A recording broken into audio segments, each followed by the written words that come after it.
Hi friends, అందరు ఎలా ఉన్నారు? నేను బాగున్నాను, మీరు కూడా బాగున్నారు అనుకుంటున్నాను. ఈరోజు కార్తీక మాసం లాస్ట్ రోజు.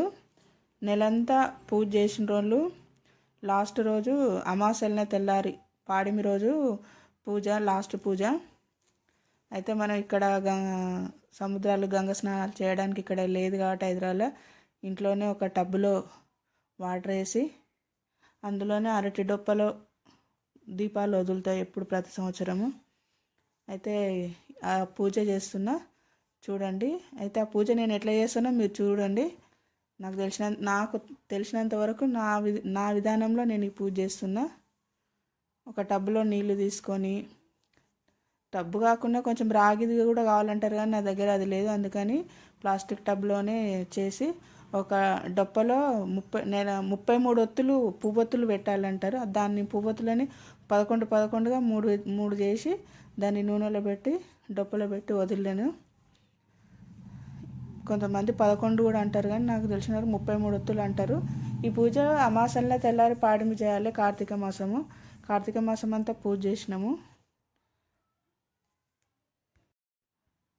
అయితే పూజ చేయడము పొద్దున 4 గంటలకు లేచిన అన్నీ పూజ అంతా ఇల్లంతా శుభ్రం చేసుకొని అంతా చేసి 6 గంటల లోపే ఈ దీపాలు వదలాలి.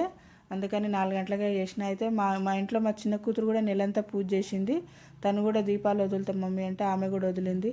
తర్వాత ఒక్కొక్కరు మా వారు, మా పెద్ద బిడ్డ అందరు వదిలేరు. మేము కూడా చేస్తామని వాళ్ళు కూడా పొద్దున్నే 4 గంటలకు లేచి తల ఒక పని చేసుకొని అందరం 5:30 వరకల్లా ఈ దీపాలు పూజ అన్నీ చేసినాము.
ఆ రోజు ఇక పొద్దున్న పులిహోర చేసిన, అందరం అదే టిఫిన్గా చేసేసినాము.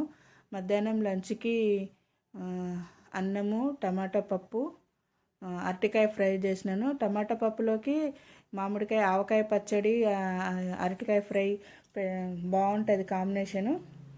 ఈ అరటికాయ ఫ్రై కూడా షార్ట్ వీడియోలో పెడతాను చూడండి. అరటికాయ ఫ్రై టమాటా పప్పు, ఆవకాయ పచ్చడి చాలా బాగుంటుంది. మా పిల్లలు చాలా ఎంజాయ్ చేసుకుంటూ తిన్నారు. పప్పు, ఆవకాయ, అరటికాయ కాంబినేషన్ చాలా బాగుంది.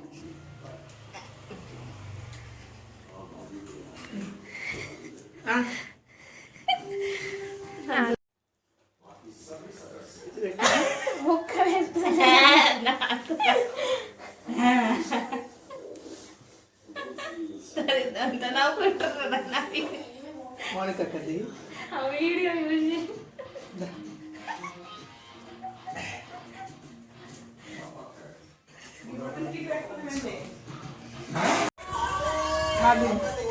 ఎందుకు మీద ఏమన్నా అమృతం ఉందా?